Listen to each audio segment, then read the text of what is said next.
اچھا، مگر اگلی بات یہ ہے کہ یہ گورنمنٹ نے ایسی سازش نہیں کر سکتی تھی.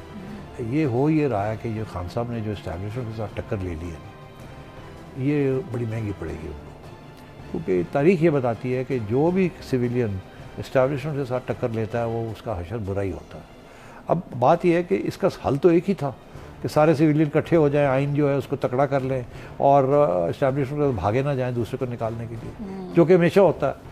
جب خان صاحب آنا چاہ رہے تھے تو وہ اسٹیبلشمنٹ کی گود میں بیٹھے ہوئے تھے کہ نکالیں نواز شریف اور میں آ کے آپ کی خدمت کروں گا اور میں صحیح رہوں گا.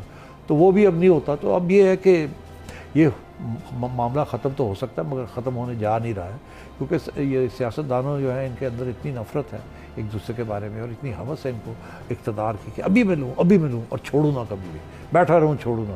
تو اسی لیے تو یہ سارا کچھ جو آپ دیکھتے ہیں. تو اب بات یہ ہے کہ آپ نے کہا کہ یہ اس کے ساتھ آئی ایم ایف پروگرام، میرا یہ خیال ہے کہ آئی ایم ایف کو بھی پتہ ہے اس بات کا، یہ ضرور یہ بات واشنگٹن میں ڈسکس ہوئی ہوگی، کیونکہ یہ ساری کی سارا خط جو ہے یہ آئی ایم ایف تک پہنچا دیا گیا ہے. جھگڑا صاحب کہتے ہیں میں نے نہیں دیا، تو آپ نے نہیں دیا، چلے پہنچ تو گیا نا ان کے پاس، اور آپ نے ٹیپ پہ تو کہا کہ میں جانتا ہوں اور میں پہنچا دوں گا. اگر آپ کہتے ہیں میں نے نہیں پہنچایا تو ٹھیک ہے، آپ نے نہیں پہنچایا مگر پہنچ تو گیا نا. مفتاح اسماعیل صاحب نے آج کہا ہے نا کہ جی میں نے بات کی ہے، انہوں نے کہا جی ہاں ہمارے پاس آ گیا ہے. انہوں نے یہ نہیں بتایا کہ جھگڑا صاحب نے دیا، کسی اور نے دے دیا ہوگا، جھگڑا صاحب نے دیا ہوگا لیکن پہنچ گیا اور ان کو دے دیا ہے، پی ٹی آئی نے کسی نے دے دیا، اللہ خیر صلی، یا پنجاب حکومت نے یا فواد چودھری نے دے دیا، کسی نے دے دیا. ایک ای میل ہی ہے نا، وہ کسی ای میل سے آپ بھیج سکتے ہیں ان کو، ختم ہوئی بات. تو پہنچانے والی بات ہے، دینے والی بات نہیں ہے، تو پہنچا دیا گیا. یہ میں نہیں سمجھتا کہ آئی ایم ایف اس سٹیج پہ کہ وہ پیچھے ہٹ جائیں گے. اب انہوں نے ایک کمٹمنٹ کر دی ہے، انہیں بھی حقیقت کا پتہ ہے کہ عام طور پہ زیادہ پیسے واپس نہیں آتے. البتہ یہ ضرور وہ سوچیں گے کہ اب اگر یہ صورتحال ہے اور اب اگر الیکشن ہوتے ہیں اور پی ٹی آئی کی گورنمنٹ آ جاتی ہے تو ان پہ یہ یقین نہیں کریں گے کہ انہوں نے پہلے بھی سائن کر کے توڑا اور جاتے جاتے اور مشکلات پیش کر دیں، اور اب پھر آئیں گے اگر آئی ایم ایف کی ضرورت پڑے گی تو آئی ایم ایف ان کو اسی طریقے سے ٹریٹ کرے گی. بہت خطرناک چیز ہے.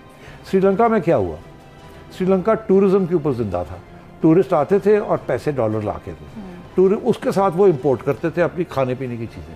جب کووڈ کی وجہ سے ٹورزم نہ آئے، ڈالر نہ آئے اور امپورٹ جو ہے وہ بند کرنی پڑی بیکاز آپ کے پاس پیسے نہیں سے دینے کے لیے، تو وہ ڈیفالٹ ہو گیا.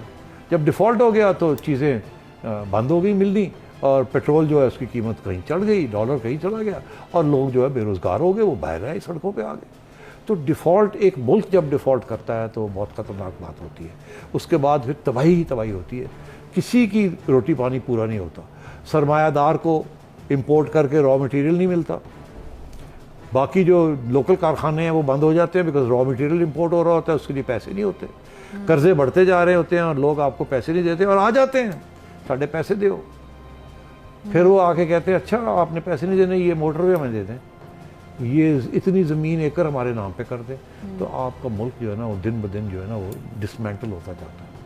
تو ڈیفالٹ بہت خطرناک چیز ہوتی ہے. اس کے ساتھ عام آدمی، اس کی روزمرہ کی زندگی تباہ ہو جاتی ہے، بے روزگاری شروع ہو جاتی ہے، مہنگائی اتنی کہ آپ امیجن نہیں کر سکتے، کمپنیاں بند ہونی شروع ہو جاتی ہیں، اور باہر کے ملک آ کے ایسے بیٹھ جاتے ہیں آپ کے اوپر کہ سانو دیو، نہیں تو پھر دیکھو کیا کرتے ہیں ہم آپ کو، کیونکہ انہوں نے پیسے دیے ہوئے ہوتے ہیں. تو پھر آپ کی فوج کو تکلیف ہوتی ہے، فوج کو ہتھیار نہیں ملتے، دوسرے ملک جو ہے وہ اپنی 5th جنریشن وارفیئر تیز کر دیتے ہیں، اور آپ ایک ایسی سٹیج پہ آ جاتے ہیں جیسے آپ ملک کو سنبھال نہیں سکتے.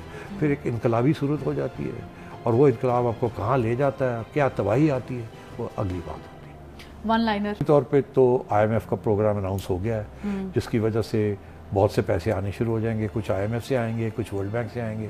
باقی ممالک جو رک کے بیٹھے ہوئے تھے آئی ایم ایف دے گا تو ہم دیں گے، اور آئی ایم ایف آپ کو مانیٹر کرے گا کہ آپ صحیح پالیسیز چلا رہے ہیں یا نہیں، یا آپ پھر گڑبڑ تو نہیں کر رہے کہ آپ پیسے نہیں دے سکیں.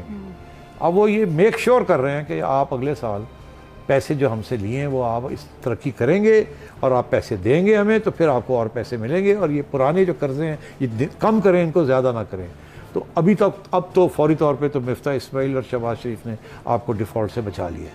ٹھیک ہے، اگر عمران خان صاحب رہ جاتے تو یقینی طور پہ یہ بھی اور قرضے لے کے آئی ایم ایف کا پروگرام سائن کر کے یہ بھی شاید ڈیفالٹ سے بچا لیتے، مگر انہوں نے جاتے جاتے آپ کو ڈیفالٹ پہ پھینک دیا کہ اب آپ بچ ہی نہ سکے، ہم جا رہے ہیں تو مرو پھر تسی. اس لیے پھر جو میں کشتی کی بات کرتا ہوں کہ جاتے جاتے انہوں نے کشتی جو ہے نا وہ توڑ دی اور کہا کہ اب ڈوبے کشتی کے اندر جو بھی بیٹھا ہوا ملک کا کشتی، تو اس کو انہوں نے یہ کیا. تو اب یہ صورتحال یہ ہے کہ اس وقت کوئی خطرہ نہیں ہے، پیسے اب آئیں گے.